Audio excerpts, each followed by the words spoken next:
We wish you a Merry Christmas. We wish you a Merry Christmas. We wish you a Merry Christmas and a Happy New Year. We wish you a Merry.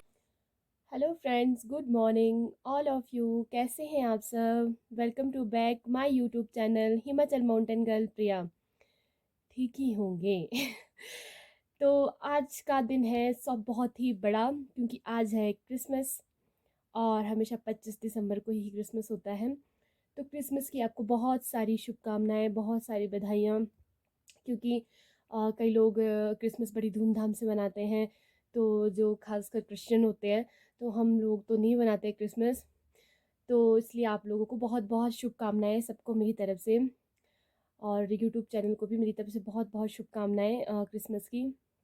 तो आज दोस्तों, जैसे कि साल का सबसे बड़ा दिन है, तो लोग मतलब जैसे कोविड की वजह से तो काफ़ी दिक्कतों का सामना करना पड़ रहा है 2-3 साल से, कि कोई भी फंक्शन नहीं हो पा रहे हैं। तो शायद क्रिसमस आप जैसे भी बना रहे हो, मतलब टेक एंड सेफ, अपना मतलब अपना ध्यान रखना, कोविड का ध्यान रखना। और दूसरी, आपको पता है आजकल एक न्यू बीमारी आ रही है ओमिक्रॉन, उसका भी ध्यान रखना।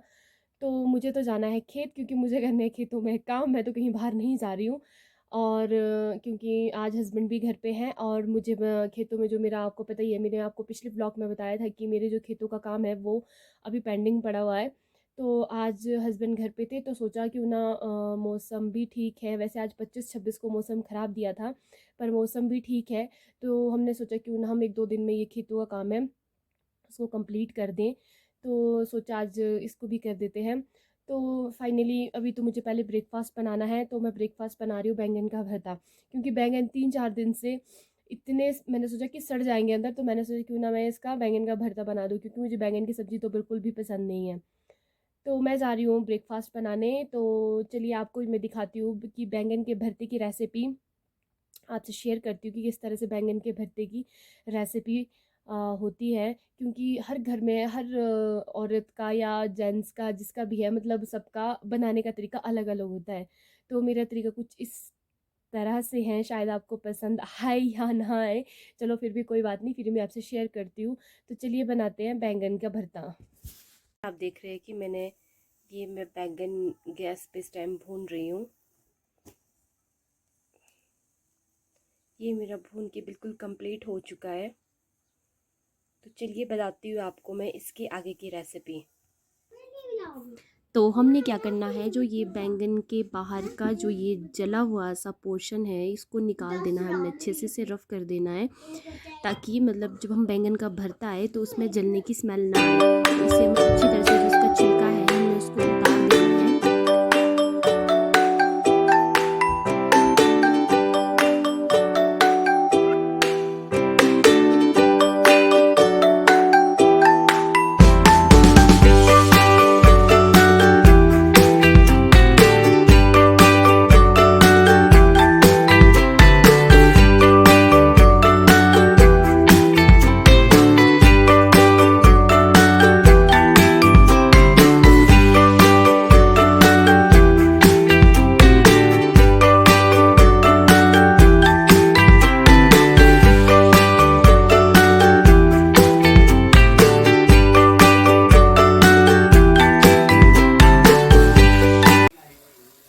तो मेरा इस टाइम बैगन का भरता रेडी हो चुका है।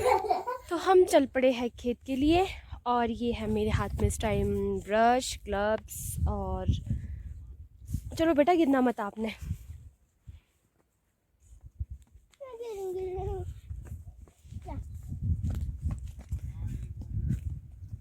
क्या होता है ना, कि आप लोग परे परे से आओ घूम घूम के, मैं यहाँ से शॉर्टकट आती हूँ।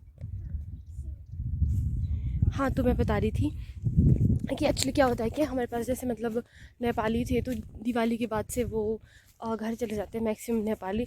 तो जो सर्दियों का काम होता है, जैसे खेत का काम, तो बहुत मुश्किल हो जाता है अकेले करना, क्योंकि आदत जैसी नहीं पड़ी है। क्योंकि मैंने अपने मायके में कुछ भी नहीं किया हुआ है, कुछ सीखा ही नहीं, क्योंकि बचपन से शिमला में पली बड़ी हूँ, शिमला में ही रही हूँ बुआ के पास। तो जो भी सीखा है अपने ससुराल आकर ही सीखा हुआ है। फिर तो मैं ब्रश ही नहीं मिल रही थी, और कहाँ जाके ब्रश मिली है। ये हस्बैंड है और ये मेरे से पहले खेत के लिए आ चुके थे और इन्होंने 1-2 पेड़ों में इस टाइम चूना लगा भी दिया है। मैं ना छोटे छोटे पेड़ों में लगाती हूँ, ठीक है, आप बड़े बड़े पेड़ों में लगा। छोटे सारे नहीं मतलब मेरी जो ब्रश है ये खराब है तो मैं बड़े बड़े पेड़ों में लगाती हूँ।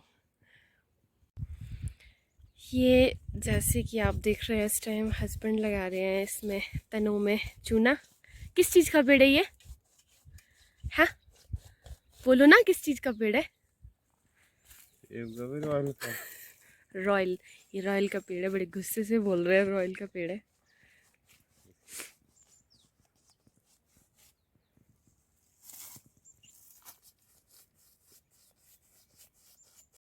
ये इस टाइम ज़ेरामाइन का पेड़ है जिसमें मैं चूना लगा रही हूँ। कितना टाइम हो गया इन पेड़ों को लगा के? 2-3 साल तो हो ही गए ना? 2 साल तो 2 साल से इतने का इतना ही है ये।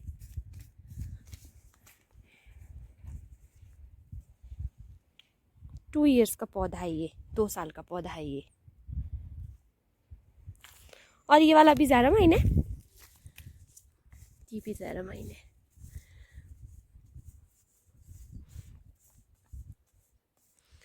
वैसे हमारे बगीचे में ज़्यादातर न्यू प्लांटेशन वाले पौधे ही है, जैसे ज़ेरामाइन। और कौन से लगाए हैं हमने?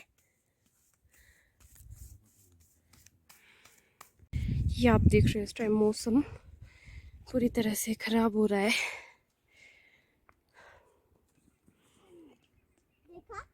बिल्कुल धूप चली गई है, आ भी रही है जा भी रही है, हवा चल रही है ठंडी ठंडी।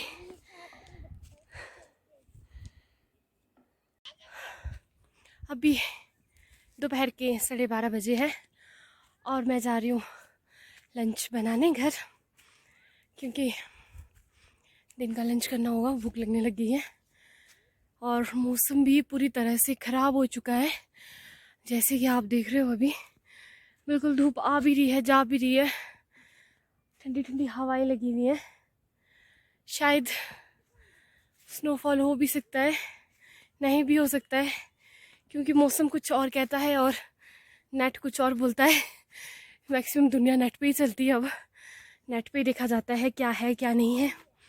तो मेरे हिसाब से तो पिछले कल भी ऐसी था मौसम, और जिस दिन मैं हड़बड़ाहट में शिमला गई थी उस दिन भी ऐसी था मौसम। तो उस दिन भी इसी तरह का मौसम बना हुआ था, बल्कि काफ़ी ख़राब था उस दिन ज़्यादा। तो मैंने सोचा कहीं मैं फंस ना जाऊँ, तो मैं तुरंत यहाँ से शिमला के लिए निकली। तो चलो अब मैं दिन का लंच बना देती हूँ, क्योंकि बच्चों को लगी है बहुत ज़्यादा भूख। उन्होंने मुझे खेत से बोला कि मम्मा घर चलो, हमें खाना खाना है। तो मैं घर आ गई हूँ। आज शिमला में मतलब इतना ज़्यादा क्राउड हो चुका है, मतलब जैसे आज 25 है, क्रिसमस है।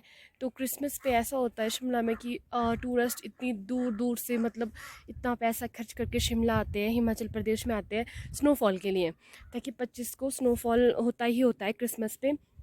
तो अगर आज वो मतलब इतना वेट कर रहे हैं कि स्नोफॉल हो, क्योंकि मुझे शिमला से भी कॉल आया तो बता रहे थे कि स्नोफॉल के लिए काफ़ी पर्यटक है शिमला पर आए हुए, वेट कर रहे हैं काफ़ी स्नोफॉल का। बट ये स्नोफॉल है जो होने का नाम ही नहीं है, आ ही नहीं रही है स्नोफॉल।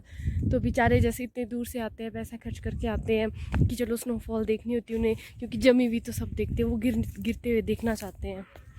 तो आज मैं बस इसीलिए सोच रही थी कि मतलब स्नोफॉल हो जाए तो अच्छा है, हमारे भी सारे काम खुल जाते हैं। स्नोफॉल बर्फ़ के बाद खेतों में तौलिए वगैरह होने शुरू हो जाते हैं, तो इसलिए। रुक जा बेटा, 1 मिनट वेट।